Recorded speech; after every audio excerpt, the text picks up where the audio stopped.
Hi, I'm David Hornbuckle. Welcome to Literate Discussions.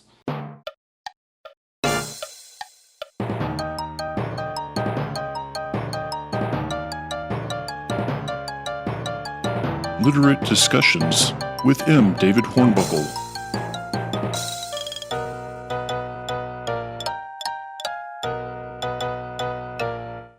Today our guest is Troy Kozak, an educator and memoirist from St. Louis, and we're going to be talking about Edgar Allan Poe's poem, The Raven. Welcome, Troy. Thanks for having me. Absolutely. Let's see, how do you want to start with this? What's the first thing that strikes you about this poem that you like to talk about? Yeah, so a number of different things. I do teach in an 11th grade kind of American Lit background type of course. And when I get into poetry with American poetry, it's always fun to kind of throw Poe in the mix, because he's a real weirdo, right? And everybody likes teaching the weirdo stuff. But then the other part of that is realizing that America hasn't really found its voice yet, and that he is definitely kind of taking the influence off of a lot of other people, European centric. And then I think like the third thing that I like about Poe is he's like the perfect hater, right? Like he is just absolutely a critic of everyone else. And it's really through his criticism that he kind of gains enough acclaim to be able to write something. And then he doesn't take his lumps as well as he can give them, right? So he hates it. He hates it when people misinterpret his work. And here, The Raven is like maybe the most misinterpreted American poem. Okay, well, that's a bold statement. So why don't you explain that a little bit? How is this misinterpreted? There's kind of a reading of The Raven where a lot of American schools teach The Raven like pretty early. Maybe like 5th or 6th grade would be your first encounter with this great work, because it's simple enough that people can kind of understand it. And so I think like there's a simple explanation, which is not entirely wrong, but it's basically like, here comes this bird of death. It's going to take this guy who's mourning for his lost wife. And that's the end of the poem, right? I think the poem is much more complicated than that, and therefore is often misinterpreted or underinterpreted. Okay. How about that? Yeah, I would. I think that's a better term for it, because that's basically what happens, but there's more to it than that as well. One of the things that strikes me about this poem is it's a really great way to look at all kinds of different sound devices and the effect that they have in poetry.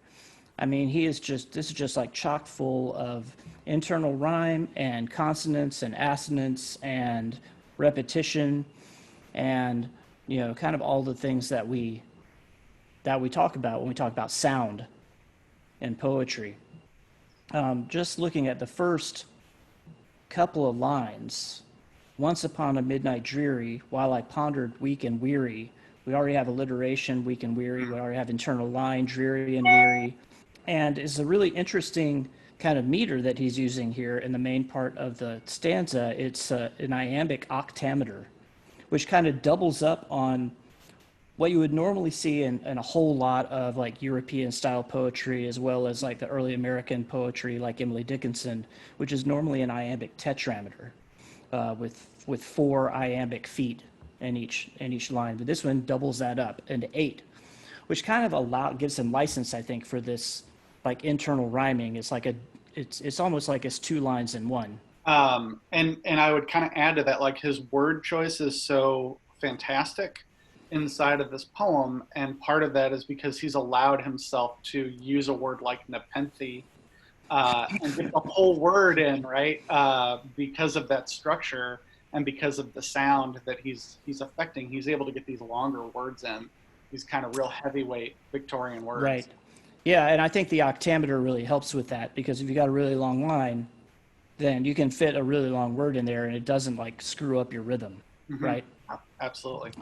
And then he uses like words like napping, tapping, and rapping, which are simple words but rhyme with each other, but they also are evocative of the sound that the bird is making at the window. Yeah. Right. And I think gets to something that's truly scary about this poem. Like, when I teach it to high schoolers, there's a need to kind of eye roll at how we as gentlemen of a distinguished age understand something about death, right?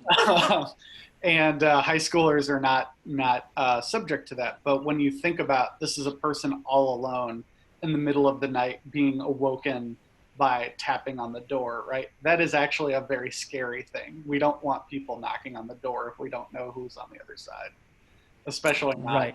at midnight, right? That's a Right. very A dreary midnight, right? In bleak December. Yeah, he really sets the scene there. And even the imagery that he uses when he's describing just kind of the environment he's sitting in, right? Each desperate dying ember wrought its ghost upon the floor. So just like the dying fire in his bedroom is like it's creating ghosts in the room. Yeah, absolutely, absolutely. So that language and that haunting imagery. These are things that I would talk about with like formalism when I talk about my students. Right? You can inspect just inside of the poem and look at the structure, and look at the language, and look at how he's setting tone, how he's setting mood, doing all of these things to kind of create this effect. I keep hearing weird sounds. Do you have a my raven dog. in the house with you? It's not a raven; it's the dog. Oh, right, yeah. And needs to have a lot of attention when we're doing this. Right. But speaking of ravens, actually, so you and I both went to Sewanee, the University of the South, and I don't know, did you ever walk around the grounds and see some of the ravens that were hanging out in the summer? Oh, yeah. Yeah, I think that was the first time I had seen a raven when I was kind of thinking about this poem, and I was like, good Lord, they are big birds. They're big. They're big, yeah. Do yourself a favor if you're watching this video and just look up pictures of ravens. I'll put one up on the screen. Yeah, absolutely. Yeah, in the video. And I think another thing that's kind of maybe misunderstood about the poem is like you have this bird who's speaking, which seems magical, but ravens can actually speak, right? Like they are capable of speech. They're capable of imitating speech in the same way that like a parrot does, right? And so this ominous bird that comes into his house and says nevermore could be literal. Like that's not usually how we read it, but it could be a literal bird saying nevermore. The thing that's kind of mystical about it is that the one word that the bird seems to know how to say also kind of answers the questions that he is asking it. Right. So we get this kind of really interesting thing with the symbol of the raven, right? Which is another, I would say, formalist trait that's really, really important. That is probably why the poem is misread or misinterpreted so often. Is you really have to know a lot about the lore of the raven, right? And kind of what it's doing. And that they're a very smart bird. Like here's this guy in his chamber reading, right? Like boning up on something. Right. And, ancient lore, curious and ancient lore. Right? Which I think could be mythology. Or certainly the classics in some way. And here's this. Well, sure, and he has a bust of Athena on his windowsill. So yeah, that's telling as well. Right. And in fact, it's this bust of Athena, which he uses the name Pallas, Pallas. Right. There's another name for Athena. And that's what the bird perches on when it comes inside the bedroom. It's just sitting there on this bust of Athena. But the thing about Athena is she's a goddess of wisdom, right? So here we have an intelligent bird who symbolizes quite a lot in Greek mythology, sitting on top of wisdom. And for me, like the thing that it's not just about thinking about death, it's about the moment where we really understand what is beyond the veil, right? And he's obsessed with that question. That's why he's reading, in my opinion, because he kind of wants to understand something about this loss that he's experienced. And so here comes the figure that's going to give him the ultimate wisdom, the ultimate knowledge, what happens after we die. It's definitely one of the kind of more interesting American classics, and like I said, kind of pre-American in a lot of different ways. Yeah, absolutely. And talking to you. Yeah, absolutely. Great. Well, thanks for Zooming with me today, and I'll see you again soon. All right. All right. Bye. Bye.